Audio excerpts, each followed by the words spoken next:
여러분들 수시 쪽에 짝사랑이라는 거 해보셨죠? 짝사랑이 어때요? 마음 아프죠? 짝사랑에 그 3대 장점이 있다 그래요. 제가 지금 몸 컨디션이 영 아닙니다. 왜냐면 지금 한 일주일째 몸살을 앓고 있기 때문에 목소리도 좀 제 목소리가 아니고 영 듣기 싫으시죠? 원래는 더 좋아요.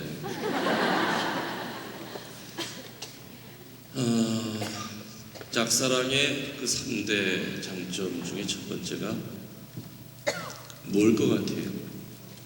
좋은 점, 선택이 자유롭다. 그 대상이 연하든 연상이든 그 대상이 사제든 수녀든 하여튼 입으로 발설만 안 하면은 아무 문제 없죠. 저도 밖에 나가면은 할머니들이 저 짝사랑하는 사람 되게 저는 눈빛만 보면 알아요. 이 할머니가 나한테 어떤 감정을 품고 있는지. 첫 번째 장점이 선택이 자유롭다. 두 번째 장점은 돈이 들지 않는다. 맞죠? 순수한 짝사랑일 경우에는 돈이 들 이유가 없어요. 세 번째 장점은 퇴짜 맞을 염려가 없다. 세 번째도 맞죠? 근데 이제 고민하다가 나 너 좋아해 이 말을 했는데 상대편이 그래도 비슷한 생각을 하고 있으면 사랑이 이루어지는데 나 너 좋아한다 말을 했을 때 상대 쪽에서 아이고 너 참 언감생심 꿈도 야무지다. 네가 어떻게 감히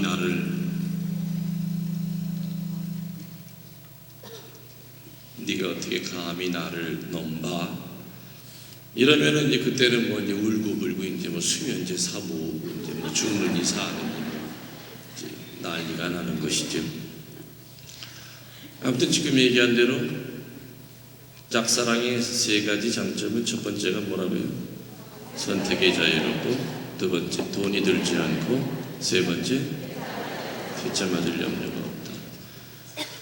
사람과 사람 사이의 짝사랑은 오랜 시간이 지나면은 그것이 좋은 추억으로 남고 혼자 씩하고 혼자 미소를 지을 수 있게끔 좋은 추억거리로 남습니다.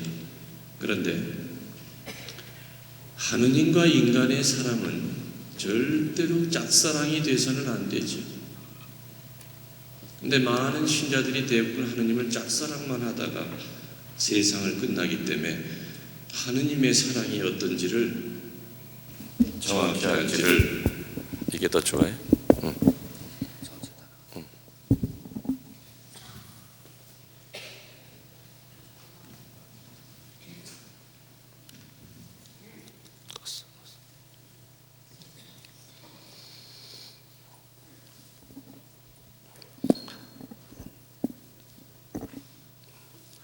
인간과 인간의 짝사랑은 좋은 추억거리가 되지만은 하느님과는 절대 짝사랑을 할 수가 없다는 겁니다. 다시 말하면 하느님은 우리들의 짝사랑이 대상이 아닙니다.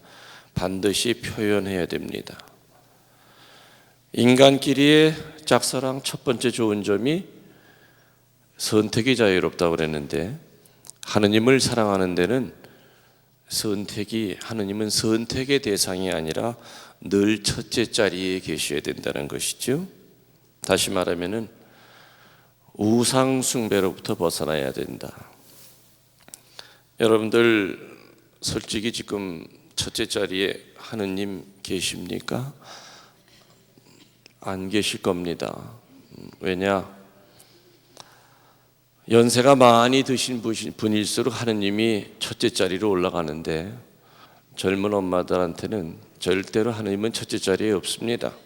자식이 첫 번째 자리든 자식, 건강, 돈, 취미생활, 하느님은 저 밑에 내려가 계십니다.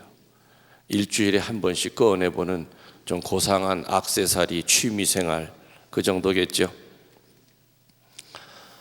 솔직히 하느님을 첫째 자리에 두지 않고서는 우리는 하느님을 절대로 안다고 얘기할 수가 없습니다. 왜냐하면 자식에 대한 건강도 그렇고 내 건강도 그렇고 내 미래에 대한 행복도 그렇고 물질도 그렇고 그거 주시는 분이 누굽니까?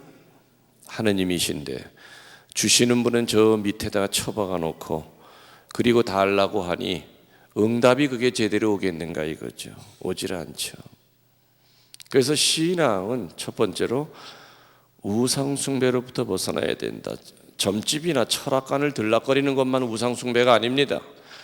하느님보다 더 귀하게 여기고 있는 것은 다 우상입니다. 현대판 우상은 때로는 자식이 될 수도 있고 지 건강이 될 수도 있고, 여러분들 주님의 기도할 때 나를 위한 청혼의 기도가 앞부분에 나옵니까? 뒷부분에 나옵니까? 뒤에 나오죠? 앞에는 뭐가 나오죠?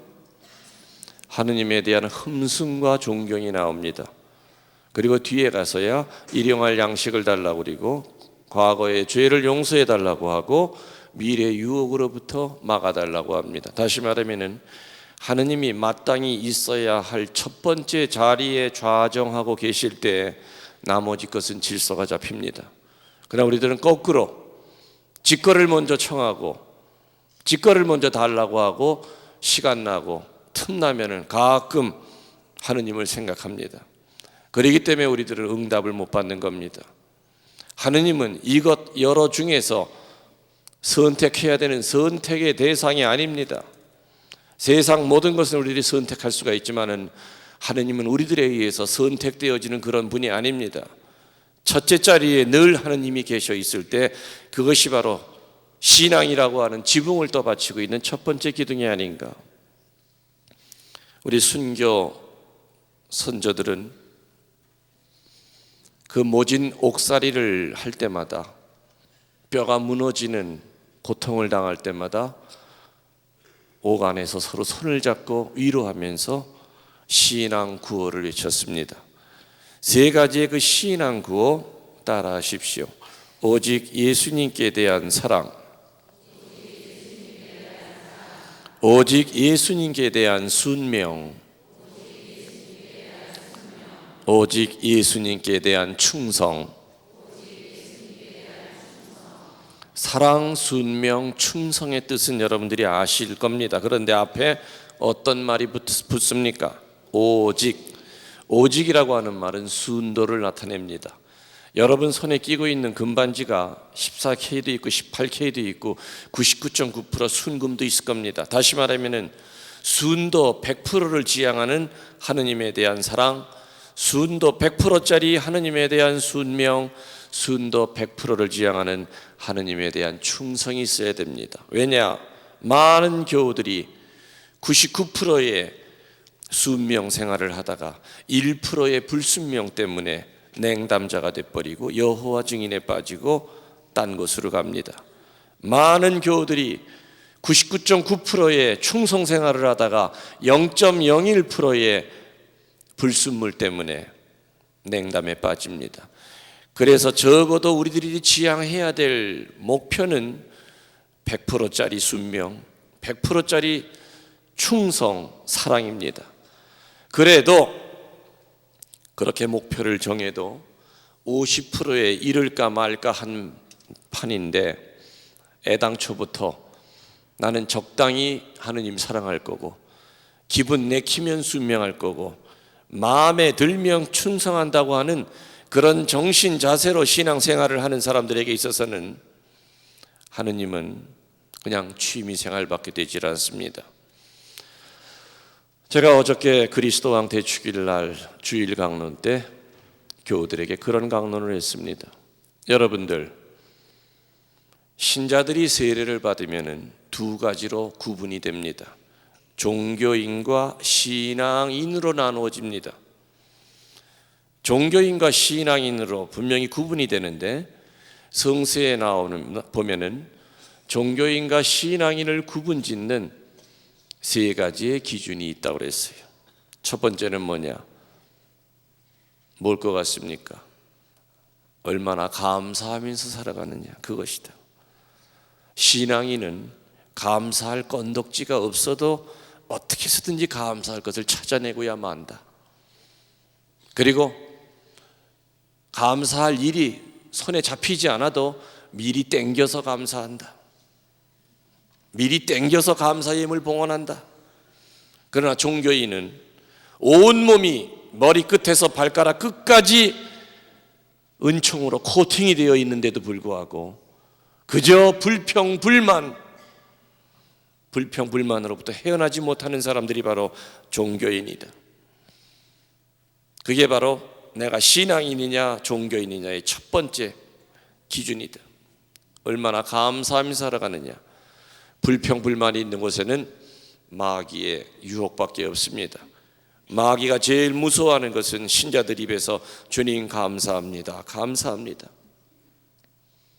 불평불만이 있는 곳에서는 마귀들은 늘 그 입을 가지고, 그 불평불만을 가지고 본당을 분열시키고, 구역을 분열시키고, 반을 분열시키고, 레지오를 분열시킨다. 두 번째로 신앙인과 종교인을 구분짓는 두 번째 기준은 교만이다. 교만이라고 하는 것은 뭡니까? 창조주 하느님 앞에 건방 떠는 것이 바로 교만입니다. 어느 누구나 다 교만합니다.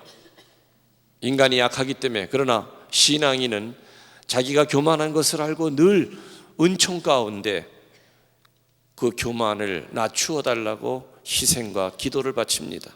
그러나 종교인은 자기가 교만한 걸 알면서 그 교만한 잣대를 가지고, 눈금도 맞지 않는 그 잣대를 가지고 하느님을 재고, 남편을 재고, 시어머니를 재고, 며느리를 재고, 본당 신부를 재단하고 본당 수녀를 잽니다. 사제도 유니폼을 입고 있다고 해서 다 신앙인은 아닙니다. 종교인으로 살아가는 사제들도 있고 종교인으로 살아가는 수녀들도 있습니다. 은경축진하고 금경축진했다고 해서 전부 다 신앙인은 아닙니다. 세 번째 기준은 영적 열매입니다. 신앙인은 반드시 영적 열매를 맺으려고 애를 씁니다. 1년에 10번 이상 피정을 아마 본당에서 할 겁니다. 마음만 먹으면 주변 본당 찾아다니면서 수많은 피정, 세미나, 더 좋은 테이프, 방송을 통해서 전해지는 좋은 강론, 얼마나 많은 좋은 얘기를 듣습니까? 신앙인은 그거를 듣고, 그래, 내 저것만큼은 꼭 내가 실현에 옮기자, 열매를 맺자고 애를 씁니다. 그러나 종교인은 그 무수하게 들은 것이 겸손의 재료가 되질 않고 교만의 재료가 돼서 다른 사람을 판단하고 비판하는 데 재료로 씁니다. 그건 종교인들입니다.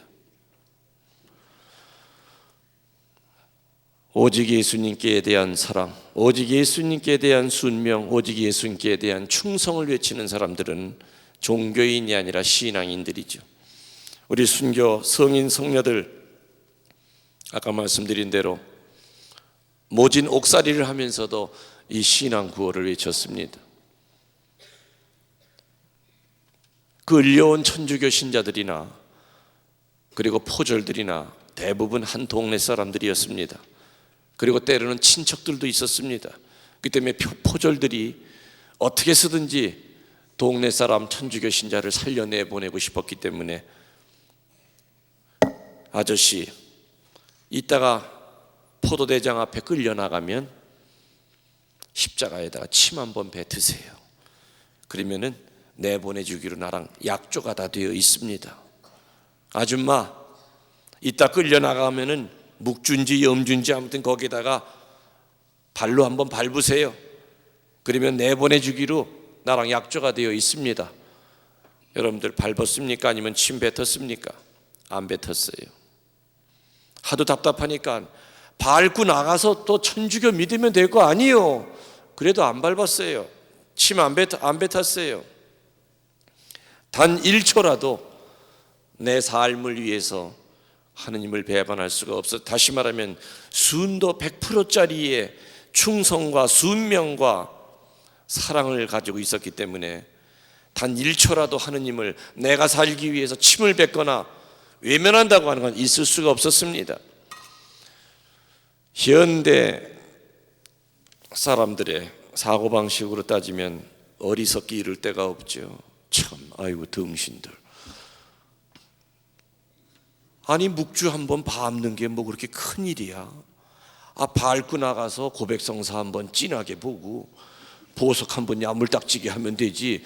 그리고 나가서 자식 새끼 데리고 사는 게 그게 하느님의 뜻이지.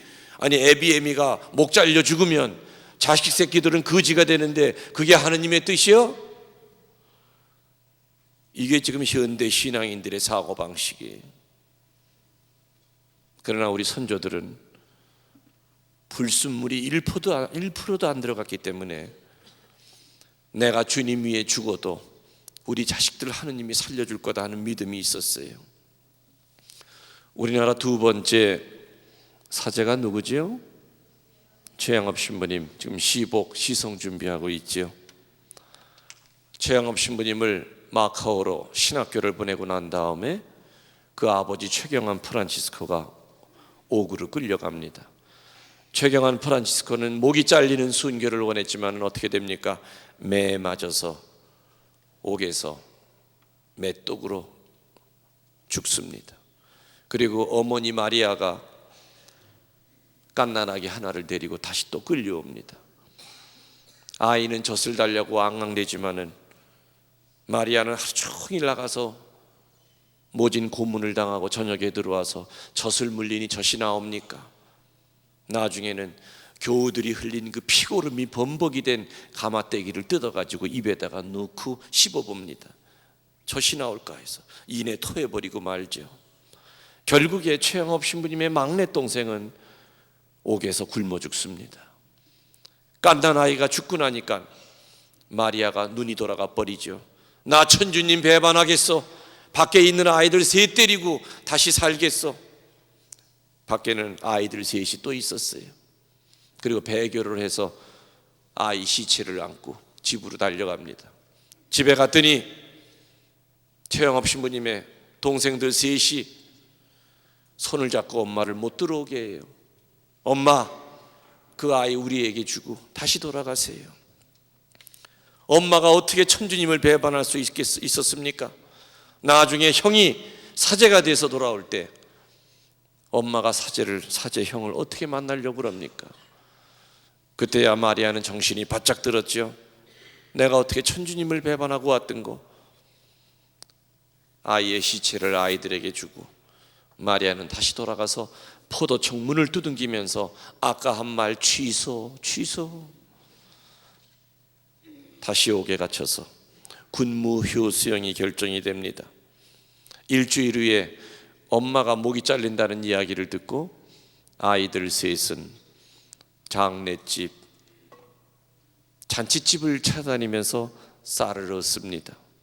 그리고 엄마가 돌아가시기 하루 전날 쌀 한 마를 아이들 셋이서 지고 엄마의 목을 자를 망나니 집으로 찾아갔지요. 망나니 앞에 쌀을 놓으면서 아저씨 부탁이 있어서 왔습니다. 오늘 밤새 칼을 잘 갈아서 내일 아침에 우리 엄마 안 아프게 한 번에 목을 잘라주세요. 그 당시에 천주교 신자들을 목을 베일 때는 절대로 한 번에 비지 않았습니다.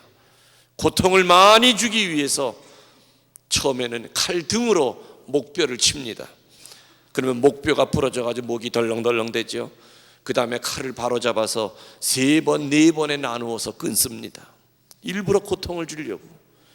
이 아이들도 그 얘기를 알고 있었기 때문에 쌀을 모아가지고 망나니를 찾아가서 아저씨 오늘 밤새 칼 갈아서 내일 우리 엄마 한 번에 목을 잘라주세요. 사람 죽이는 것이 직업인 망나니이지만 자기도 자식을 기르고 있는지라 알았다. 오늘 아저씨가 밤새 칼 갈아서 내일 엄마 안 아프게 한 번에 잘라주마. 그 다음날 아침에 북이 울리고 사람들이 모인 가운데 마리아가 머리를 풀어헤치고 칼을 받을 준비를 하고 있었습니다. 망나니가 칼을 들고 춤을 추고 있었는데 아이들 절대로 형장에 나오지 말라고 했건만 사람들 사이에서 엄마 하는 소리가 들려요. 마리아가 풀어헤친 머리 사이로 고개를 들어 찾아보니까 막내 아이가 엄마를 찾고 있으니까 큰 아이가 막내 아이의 입을 틀어막고 있더라. 망나니도 그 모습을 보고 다 쳐다봤습니다. 망나니는 더 이상 미룰 수가 없구나. 바로 그 자리에서 칼을 들어서 마리아의 목을 한 번에 떨어뜨렸어요. 최양업 사제가 천신만고 끝에 사제가 돼서 만주를 통하여 고향에 돌아와 보니 아버지는 매에 맞아 죽었고 막내 동생은 옥에서 굶어 죽었고 엄마는 목이 잘려 죽었고 동생들 셋은 거지가 돼서 동네를 떠들고 있었습니다. 나 하나 때문에 집안이 이렇게 풍지박산이 났구나. 얼마나 흔들렸겠습니까? 그렇지만은 그래, 내가 여기서 흔들리면 안 되지. 열심히 사제로 살고 나중에 천국에서 만나야지. 한국 사제가 하나밖에 없던 그 시절 최양업 신부님은 길을 쓰고 10년 동안을 전국을 다니면서 사목을 하시다가 문경세제에서 과로로 돌아가셨어요. 이렇게 우리 순교 선조들은 사제건 평신도건 순도 100%짜리 하느님에 대한 사랑에 불탔고 순도 100%를 지향하는 하느님에 대한 충성과 순명으로 불탔기 때문에 목에 칼이 들어와도 주님을 배반할 수가 없었던 겁니다. 인간끼리의 짝사랑은 선택이 자유로울 수가 있죠. 오늘은 이 남자를 사랑하다가 더 멋있는 남자라면 저 남자 사랑할 수도 있는 것이 인간이지만은 하느님은 이것저것 중에서 하나를 선택해야 되는 선택의 대상이 절대로 아니라는 겁니다. 인간끼리의 짝사랑 두 번째 좋은 점 뭐라고 그랬죠? 예? 돈이 안 든다. 하느님 사랑하는 데는 돈이 아니라 때로는 팔대독자 외아들을 뺏길 때도 있고 고명딸을 뺏길 때도 있어요. 요거 잘 키워서 내가 시집보내서 좋은 사위 얻어야 되겠다고 생각했는데 어느 날 이 아이가 엄마 나 수녀 될 거야. 아무리 그분당에서 성모 회장을 하고 있던 자매라 하더라도 하나밖에 없는 딸년이 수녀원에 간다 하면은 뚜껑 열리는 겁니다. 왜 해필이면 너냐? 저 딸 많은 저 엘리사벳 그 집엔 딸이 넷이나 되는데 그 집 딸이 가지고 해필이면 네가 가냐? 해필이면 네가 신학교 간다고 그러냐?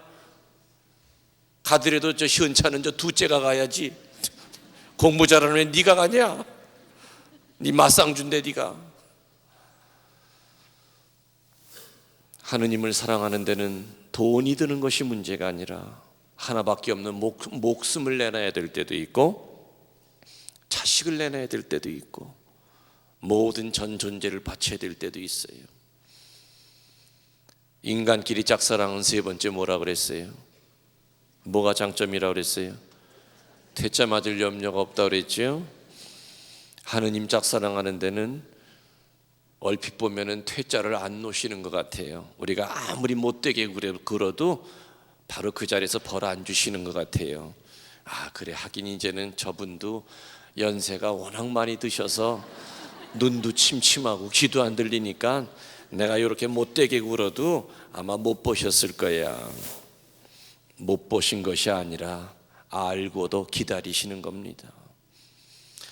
여러분들 밀과 가라지의 비유 얘기하시죠?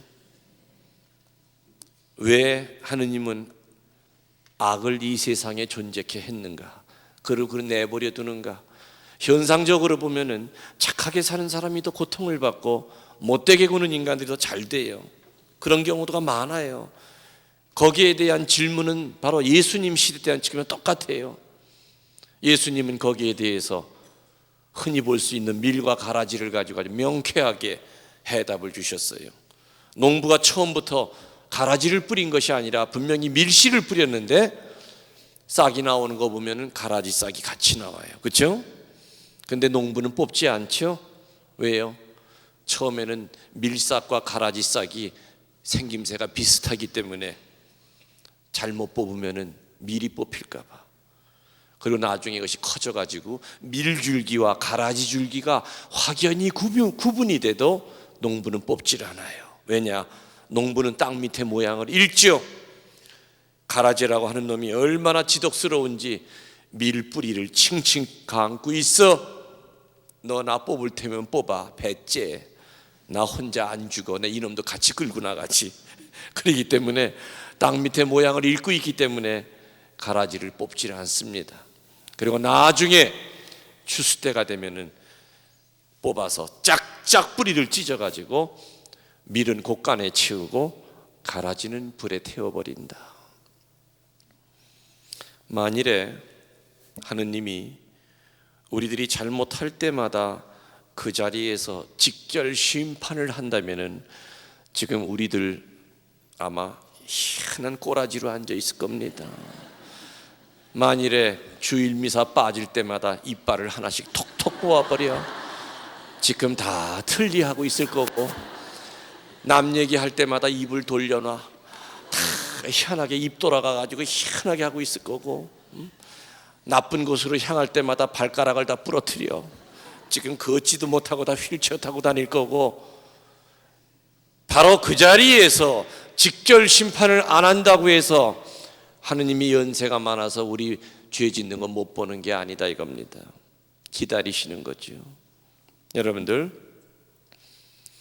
식물 세계에서는, 과학 세계에서는 가라지가 아무리 수백 년이 지난다 하더라도 밀로 변할 수 있습니까? 없습니까? 못 변하죠. 그러나 영적 세계에서는 가라지가 밀로 변할 수 있습니까? 없습니까? 있어요. 왜냐? 그리스도교는 죄인이 들어와서 성인이 되는 종교이기 때문에 그래요. 우리들이 잘 아는 바오로 사도, 그죠? 그리스도 신자 잡아 죽이러 다니던 아주 우두머리였어요. 원로원으로부터, 회당으로부터 그 집행권까지 갖고 있었어요. 바오로 사도는. 바오로 전에 무슨 이름이었죠? 사울. 다마스커스로 그리스도 신자 잡아 죽이러 가다가 말 위에서 예수님을 체험하고 난 다음에 떨어졌잖아요. 하느님 체험한 사람은 떨어져야 돼요. 그리고 눈이 멀어요. 눈이 멀었었어요. 아나니아에 의해서 세례받고 난 다음에 그 비늘이 떨어지고 사람 잡아 죽이러 다니던 사울에서 바오로 사도도 변합니다. 으뜸 사도가 된 종교가 바로 캐토릭입니다. 유명한 대성인 아우스팅, 그분의 전기를 보면은 15살, 16살 때는 만이교에 빠져서 집에 있는 식모를 건드려 가지고 사생아까지 났었어요. 그 어머니 모니카는 아들의 회개를 위해서 아들의 발걸음마다 눈물을 뿌렸다고 그래요. 어떻게 회개가 됐습니까? 자기 사는 동네에 암브로시오 주교가 와서, 그 당시는 대설교가였죠. 아우스팅은 네가 설교를 잘해봐야 얼마나 잘하나 한번 구경하러 갔다가 완전히 암브로시오 주교의 설교에 의해서 쌍코피 터지고서는 회개했잖아요. 막달라 마리아, 직업이 뭡니까? 몸 팔고 웃음 팔던 창녀였습니다. 창녀가 예수님 만나서 성녀가 된 종교가 바로 그리스도교입니다. 교회 안에도 밀과 가라지가 분명히 섞여 있습니다. 그래서 많은 신자들이 나 저 신자 꼴보기 싫어서 안 나가. 그 인간은 애시당초부터 그리스도교가 뭔 줄 모르고 오는 사람입니다. 여러분 가슴 팍 속에다가 인간을 담고 살지 마십시오. 사람을 담고 사느냐, 그리스도를 내 가슴에 담고 사느냐 하는 것은 얼마나 큰 차이가 나는지 모릅니다. 사람을 가슴팍 속에 담고 사는 사람은 죽을 때까지 상처로부터 헤어나질 못합니다. 미운 놈 피해 도망가면 미운 놈 또 기다립니다. 미운 놈 피해 돌아다니면 다시 또 미운 놈이 또 앞에 나타납니다. 어떻게 죽을 때까지 미운 놈만 피해 도망다니겠습니까? 예수 그리스도가 중심이 되면은 누가 와서 등허리에다가 칼을 꽂아도 아프죠. 아프기는 예수님 중심으로 사나 인간 중심으로 사나 사람에게 상처받을 때는 아픕니다. 그런데 예전과는 뭐가 달라지느냐? 예수 중심으로 살 때는 회복이 빠릅니다. 뭐가 빠르다고요? 회복이 빨라요. 사람 중심으로 살면은 한평생을 돌에 새기고 상처 아물만 하면 또 손두부로 후벼 파내가지고 또 피를 보고 다시 또 씹기 시작하고 화나 분노가 일어나. 그러나 예수 중심으로 살면은 누가 와서 찔러도 아프긴 아프지만은 사람이 대범해지고 선이 커지기 때문에 즉시 회복이 됩니다. 여러분들 사제가 살면서 언제 행복할 것 같아요? 헌금 일어날 때 행복하지요. 야, 신자들이 이 봉헌의 정신을 이제 이렇게 잘하는구나. 헌금 줄어들 때마다 헌금 늘어날 때가 행복합니다. 건축금 많이 나오고 물론 그럴 때도 행복해요. 근데 사제들이 행복할 때는 교우들이 아름답게 변화가 될 때, 입으로 늘 본당에 분열을 일으키던 자매가 있는데 그 자매가 어느 날부터 입에다 자꾸를 채우고 밑바닥부터 봉사하기 시작해요. 그거를 보면은 가슴이 떨려요. 그 자매만 보면 천주께 감사, 저절로 그런 말이 나와요. 사제의 행복은 신자들한테 달려 있어요. 사제가 혼자서, 사실은 사제나 신자나 살아가는 존재의 이유는 행복이지요. 그래서 우리는 반드시 행복해야 돼요. 사제도 행복해야 돼요.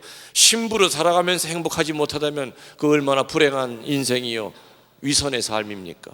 행복해야죠. 저는 사제 생활 25년을 뒤돌아보면은 정말 과분하게 많은 신자들로부터 사랑을 받고 살고 있다고 생각합니다. 잘한 것도 없는데 많은 교우들이 기도를 해주고, 그리고 많은 교우들이 제 강론을 듣고 영적으로 아름답게 변화되는 모습을 볼 때마다 눈물이 날 정도로 행복해요. 수십 년 냉담하던 사람이 편지를 보내서 신부님 테이프 듣고 30년 만에 어제 성사 받습니다. 저는 컴퓨터 앞에서 눈물을 흘려요. 사제에게 그것보다 큰 행복은 어디 있겠는가? 정말 행복이죠. 제가 감곡맥의 성모님 성지에 가고 난 다음부터는 예전만큼 외부 피정을 잘 못 나갑니다. 예전에는 1년에 한 100회에서 120회 정도 피정을 다녔어요. 그러면 이틀에 한 번꼴로 피정을 나갔죠. 근데 지금은 그렇게 못 나갑니다. 한 달에 한 3번 정도, 많아야. 그리고 가능한 한 피정을 줄입니다. 그렇기 때문에 저에게 피정 요청을 하려고 전화 걸면 전 전화 받지, 아예 코드를 빼놨기 때문에 받질 않습니다. 전화 받아도 미안하기만 하죠. 피정을 못 해드리니까. 한국성당은 지난 11월 초에 올 한 해만 2008년도에만 10만 명이 넘었었습니다. 순례객들이. 성지된 지 2년밖에 안 됐지만 이제는 한국에서 가장 많이 찾아오는 성모님 성지가 됐습니다. 그 10만 명을 매일같이 미사드리고 강론해야 되고 신자들 만나는 것만으로도 버겁습니다. 그렇기 때문에 늘 11월 이때가 되면은 1년 동안 쌓인 그 피로가 이제 과로로 나타납니다. 그래서 꼭 이렇게 되게 앓습니다. 크게 한번 모지게 한번 앓죠. 그런데 제가 자주 못 나가더라도 저를 대신해서 그래도 그나마 테이프들이 많이 돌아다니고 있어요. 테이프는 보면은 종류가 두 가지입니다. 정품이 있고 복사품이 있습니다. 물론 복사품이 훨씬 더 많습니다. 요즘은 CD도 나와 있기 때문에 CD도 또 복사가 또 되기 때문에 시대가 좋아가지고 아무튼 어떤 복사품은 재복사하고 내가 한번 들어본 내 목소리도 아닙니다. 그런데도 놀랍게도 그 테이프 가지고도 은혜를 받는다 이겁니다. 평화방송을 보고 요즘 나오는 방송은 이제 재방송인데 작년 9월부터 올 9월까지 했던 거를 다시 한번 이제 아마 재방송해 주고 있는 것 같습니다. 내년 아마 3월이나 4월 정도 되면 다시 강의를 아마 시작할 건데 나는 그래서 참 교우들에게 뭐 복사품이든 뭐든 우리 신자들이 테이프를 가지고 들으면서 변화되는 것을 볼 때 정말로 행복합니다. 그래서 저도 틈만 나면은 제 강의 테이프를 제가 듣습니다. 평화방송은 제가 시간이 맞지 않아서 거의 잘 못 봅니다. 제 강의를. 그래서 이제 뭐 대개가 다른 사람이 점검을 해서 뭐 저한테 좀 뭐 신부님 뭐 이런 어떤 건 발음이 좀 정확치 않습니다. 뭐 저한테 좀 알려주는 경우가 있는데 아무튼 테이프는 제가 집에서 제 강의 테이프를 자주 듣습니다. 들으면서 저도 피정을 합니다. 제 강의 테이프를 제가 들으면서 저 혼자 울다가 웃다가 생쇼를 합니다. 근데 제가 제 강의 테이프를 듣고 난 다음에 제가 느끼는 결론은 항상 두 가지예요. 첫 번째는 너무 재밌다. 그리고 두 번째는 어떻게 이렇게 말을 잘할까? 그래서 저는 늘 어떤 생각을 하냐면은 이 강의할 때는 성령이 내 입을 가지고 노시는구나.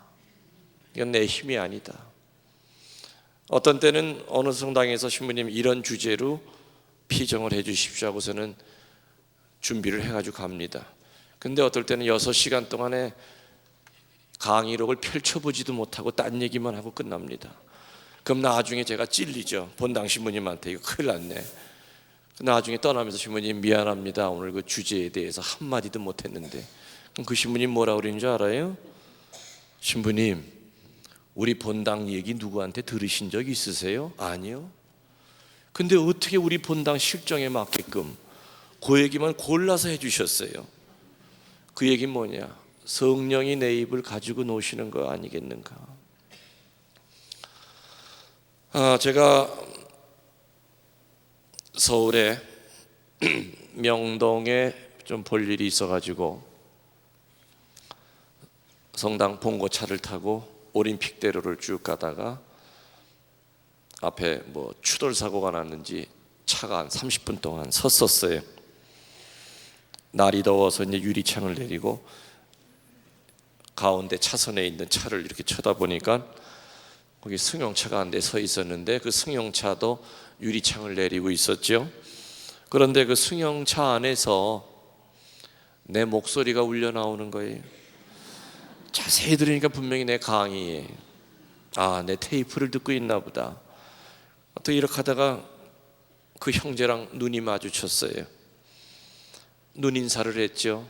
그러면 내가 물었어요. 그 누구 테이프입니까? 하고 내가 물었더니 그 양반은 제 피정을 한 번도 라이브로 받아보신 적이 없는 분이 분명했어요. 저를 몰라요. 나를 쳐다보더니 나보러 성당에 다니네요. 그래서 열심히는 못해도 그냥 주일은 지킵니다 그랬죠. 그랬더니 나보러 아니 어떻게 천주교 신자가 김웅렬 신부님도 모르세요? 그러는 거예요. 근데 이야기가 더 진전이 되면 내가 수습이 안 될 것 같아서 내가 정색을 하고 죄송합니다. 사실 그 테이프 제가 강론한 거고 제가 김웅열 신부입니다. 그러니까 이 양반이 얼마나 충격을 받았겠어요.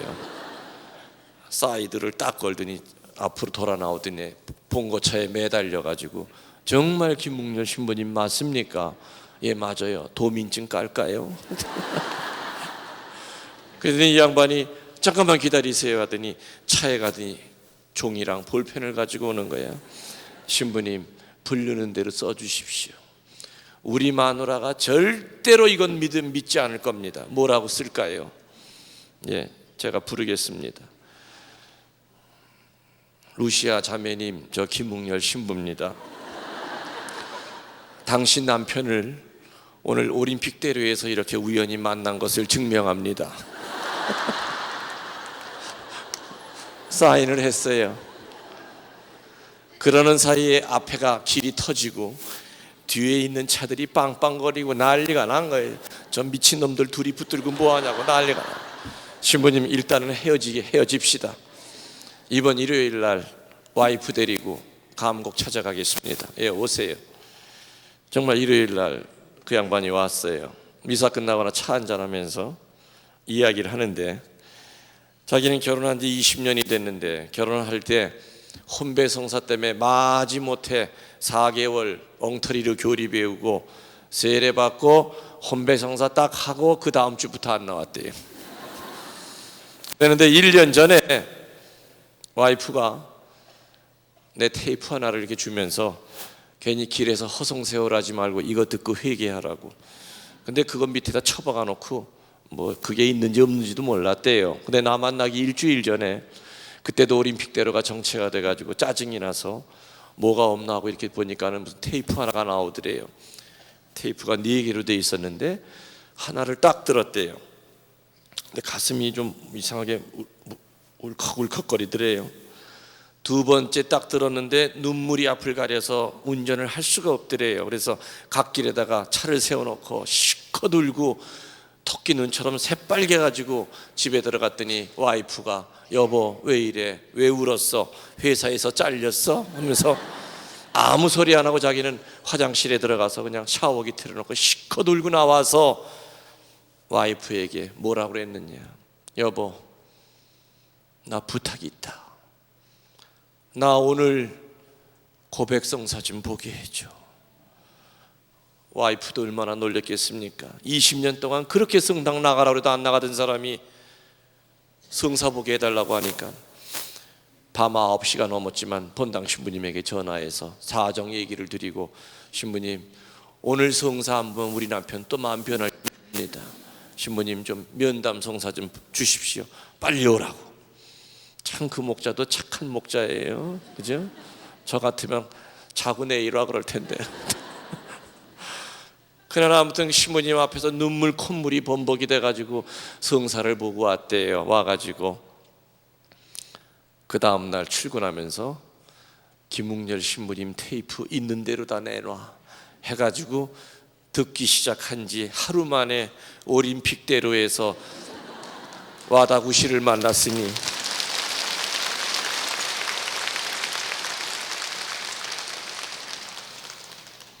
만일에 내가 그 사람 차 뒤에 붙어 있어도 못 만나지요. 그죠? 한 차선 건너서 저쪽에 있어도 못 만나요. 확률적으로 따지면 정말 백사장에서 반을 찾는 확률이 맞은 거예요. 그 양반은 20년 냉담한 것을 보석하는 마음으로 지금 완전 열이 붙어가지고 구르실려 갔다 오고 애미 갔다 오고 성령 기도회도 지금 뭐 총무가 뭐 하고 있고 얼마나 감곡성당에도 뭐 일주일에 한두 번은 꼭 와요. 와서 기도하고 가요. 그러니까 사죄의 행복이 그거 아니겠는가 이거예요. 그죠? 그 테이프 돈으로 따지면 10,000원밖에 안 해요. 그 테이프 하나 가지고 그것도 재복사에 재복사한 판을 가지고 오리지널 판도 아니고 20년 냉담자가 회개를 해서 그렇게 하느님의 군사가 돼서 이렇게 열심히 살아가고 있으니 그 소리 들을 때마다 사실은 밥 안 먹어도 행복해요. 제가 방배동 성당 피정을 할 때인데 그날 점심 이렇게 먹고 있었어요. 성당 밑에 식당에서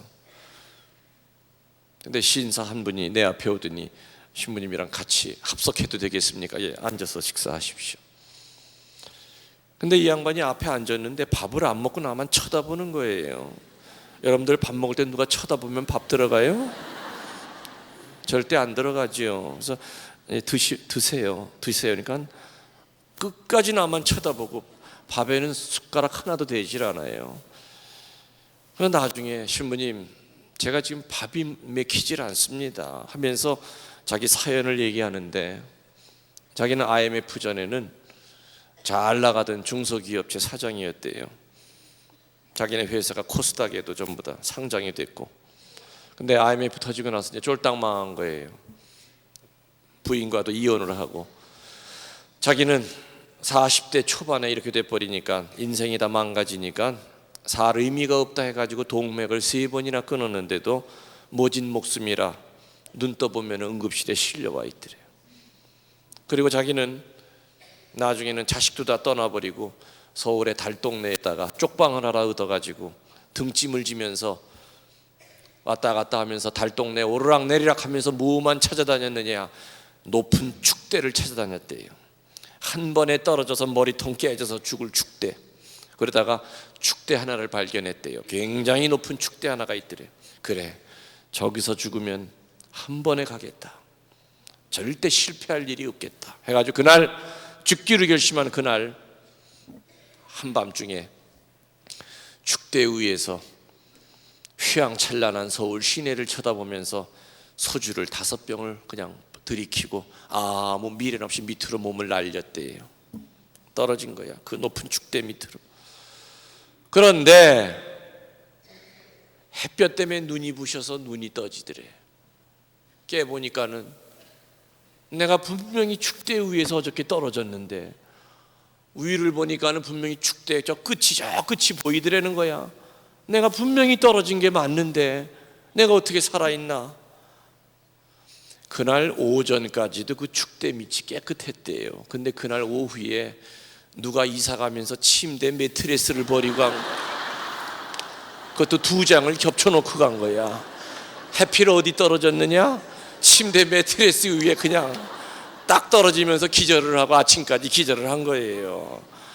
이 양반이 세상에 이렇게 죽기도 어려워하면서 막 발버둥을 치고 막 울었대요. 왜 이렇게 나는 못 죽는 거야? 어떤 놈이 침대 매트리스 갖다 버렸어 하면서. 근데 옆에를 보니까 쓰레기 더미, 버리고 가는 그 쓰레기 더미에 보니까는 쇼핑백이 보이는데 그 쇼핑백 안에 보니까는 테이프가 하나 있더래. 이 꺼내서 보니까는 새 거더래요. 보니까 누가 아마 이사 가면서 새 걸 그냥 버리고 간 것 같아요. 제목을 보니까 김웅열 신부 강론집이에요. 제목은 돌아온 탕자 이야기. 그래서 그 테이프를 가지고 쪽방에 가서 터덜터덜거리는 녹음기에다가 그걸 꽂아가지고 자기는 정말 3일 동안 밥 한 톨 먹지 않고 수십 번을 들으면서 눈물을 흘리면서 방바닥을 벅벅 긁으면서 울었대요. 나 같은 놈 뭐 써먹을 거 있으시다고 이렇게 살리시는가. 나 같은 놈 뭐 써먹을 거 있으시다고 침대 매트리스까지 깔아주시다니, 그리고 이 새 테이프까지 버리고 가게 하다니. 더 이상 자살을 시도하면 나는 지옥에 가서도 아마 불쏘시개라도 쓰지 못할 놈이다. 앞으로 내 남은 인생 어떻게 할꼬. 그래가지고 이 양반은 해화동에 찾아가서 교리 신학원에 등록을 했어요. 그래서 3년 동안 교리를 배워서 선교사 자격증을 따가지고, 나 만났던 그 시절에는 어디 있었느냐, 양구에 다 쓰러져가는 공소를 일으키고 있었어요. 공소 회장으로. 그리고 서울 시내에 물건을 사러 왔다가 주보를 보니까 내가 어디 성당에서 피정한다 해서 찾아와서 신부님 앞에를 이렇게 앉아 있으니 신부님 제가 지금 밥이 넘어가겠습니까? 당연히 넘어가지가 않겠죠. 저는 정말 소설 같은 그 이야기를 듣고 그 형제의 손을 잡고 저도 밥이 그때부터 매여서 넘어가질 않았어요. 참, 지금 그 선교사는 얼마나 열심히 사는지 몰라요. 황폐했던 공서를 다 새로 지어서 온 동네가 다 지금 천주교 촌으로 변했어요. 양구에 가면 그 성당이 있어요. 그 공서가 지금도 있죠. 열심히 일하고 있어요. 여러분들, 사제의 행복이라고 하는 것은 이렇게 신자들이 영적으로 아름답게 변하고 상처로부터 치유를 받고 어둠에 사로잡혀 있던 신자들이 구마가 되고 그래서 믿음의 생활을 다시 할 수 있는 것, 바로 그것이 아니겠는가. 오늘 여러분들 이 자리에 오기까지 갈까 말까 망설였던 분도 있고, 텔레비로만 저를 보다가 그래 오늘 신부님 한번 좀 앞에서 피정 한번 하자 해가지고 오랫동안 준비하고 기도하고 오신 분도 있을 거고, 또 개중에는 오기 싫은 거 억지로 코에 껴가지고 온 사람도 18명 앉아 있어요. 참 얼굴 보면 압니다. 그리고 딱 보니까 오전 끝나고 오후에 갈 사람이 24명이 앉아 있군요. 얼굴에 오전 이렇게 써 있어.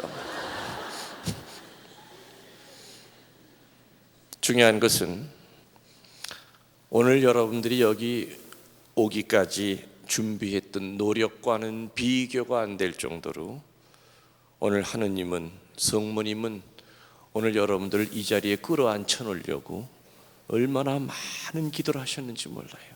다시 말하면은 불러주셨다고 하는 부르심에 대한 신비를 잃어버릴 때는 그거는 아무리 은혜로운 얘기가 들어가도 머리는 지금 딴 데가 있기 때문에 절대 들어오질 않아요. 다시 말하면은 말씀에 불감증 환자가 된다 이 얘기죠.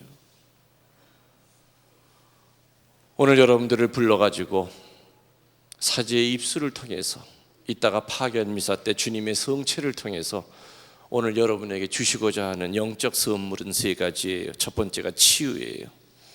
두 번째가 구마예요. 세 번째가 믿음을 더해 주실 거예요. 치유가 뭡니까? 뭘 치유라 그래요? 몸이 낫는 거? 물론 그것도 치유예요. 치유는 육의 치유가 있고 영의 치유가 있겠죠. 그런데 육의 치유보다 훨씬 더 중요한 것이 영적인 치유예요. 영적인 치유예요. 제가 있는 감곡 성모님 성지, 아마 여러분들 중에서도 왔다 가셨던 분들 많이 계실 거예요. 그 성당이 올해 112년 됐어요. 112년 동안 수많은 사람들이 그곳에 와서 육의 치유를 받고 영의 치유를 받았어요. 얼마나 많은 사람들이 왔다 가셨는지 몰라요. 지난 8월 15일에는 할머니 한 분이 치유가 됐는데, 그 할머니는 집에서 겨다니는 할머니였어요. 보좌 신부님이 한 달에 한 번씩 성체를 모시고 가는 봉성체 대상자였는데 1년에 3번 큰아들이 서울에서 차 끌고 와서 대축일 날만 성당으로 모시고 와요. 그 할머니 들어올 때 보면은 지팽이 2개 잡고도 몸을 가누지 못해가지고 큰아들이 뒤에서 허리를 잡고 간신히 맨 앞자리까지 끌어다 놔요. 근데 그 할머니 표현을 빌리면은 그날 8월 15일 날 성체를 영할 때 온몸이 물파스 바르는 것처럼 시원해지더래요. 그리고 끝나고 나가서 저에게 안수를 받는 순간 2 다리에 힘이 번쩍 들어가면서 지팽이 내 본 앞에 내 던졌어요. 지금은 산으로 들로 얼마나 열심히. 이런 육의 치유는 수많은 암 환자들이 와서 치유를 받아요. 의사로부터 사형 선고받은 사람들이 치유를 받아요. 신자 아닌 사람들도 찾아와요. 성모님은 천주교 신자들만의 엄마가 아니지요. 모든 인류의 엄마이기 때문에 엄마 집을 찾아와. 얼마나 많은 사람들이 치유를 받는지 몰라요. 2년 전에 성모님 성지로 선포가 되고 난 후에 매개 성모님은 특별한 역사를 하고 계시죠. 뭐냐? 가출한 자식들을 불러들이고 있어요. 개신교 신자들을 불러들이고 있어요. 2년 전부터 수많은 개신교 신자들이 성모님의 성지를 찾아오고 있고 수많은 목사들이 성모님의 성지를 찾아와요. 개신교 신자들 예전부터도 천주교 순교자 성지는 찾아다녔어요. 절두산도 가고 미린에도 갔지만 개신교 신자들이, 개신교 목회자들이 성모님의 성지를 찾아온다는 건 기적입니다. 작년까지만 하더라도 몰래 쉬쉬하면서 왔다 갔어요. 나중에 물어야 저 목사입니다. 근데 올해부터는 아예 드러내놓고 와요. 순례지 사무실에다 신청을 하고 와요. 한 달 전에도 분당에서 사목하는, 혹시 몰라 여기 와 계신지 모르겠네, 그 목사님, 분당 쪽에서 사목하는 목사님이 한번 교중미사에 참석하러 왔어요. 근데 그 양반은 눈은 떴지만 앞이 안 보이는 소경 목사예요. 눈동자가 없기 때문에 빛도 안 들어와요. 근데 그 양반은 집안이 전부 다 목사 집안이라고 그래요. 아버지도 목사고 동생도 목사고, 자기는 어릴 때부터 아버지한테 아주 귀에 못이 박히도록 천주교에 대해서 얘기할 때 한 번도 좋은 얘기 들어본 적이 없대요.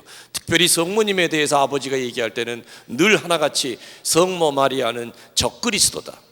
적그리스도가 뭡니까? 사탄이란 뜻입니다. 사탄. 어릴 때부터 그렇게 교육을 받은 그 목사님이 어떻게 성모님의 성지를 더군다나 교중미사에 참석하러 왔겠는가? 그 양반은 눈이 안 보이는 대신에 영안이 열려 있어요. 자기는 수십 번 성모님을 봤대요. 꿈에서도 보고 생시에서도 봤대요. 성모님이 어떤 분인지 자기가 안대요. 자기가 느끼고 있는 신앙의 결론은 뭐냐? 성모님 통하지 않고는 하느님에게 못 간다. 자기는 그래서 성모님을 체험하고 난 그때부터 천주교 신자에게 묵주기도하는 법을 배워가지고 4년 전부터는 매일같이 하루도 안 빠지고 20단씩 바치고 있대요.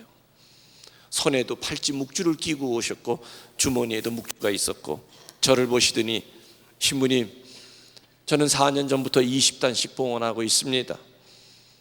당연히 천주교 신자들은 20단 말고도 또 하겠지요. 얼마나 찔리든지. 이 양반이 우리 천주학쟁이들의 실상을 알면 얼마나 실망할까. 1년에 묵주기도 5단 하기도 버거워하는 인간들이 드글드글 대는데 그 목사님은 당연히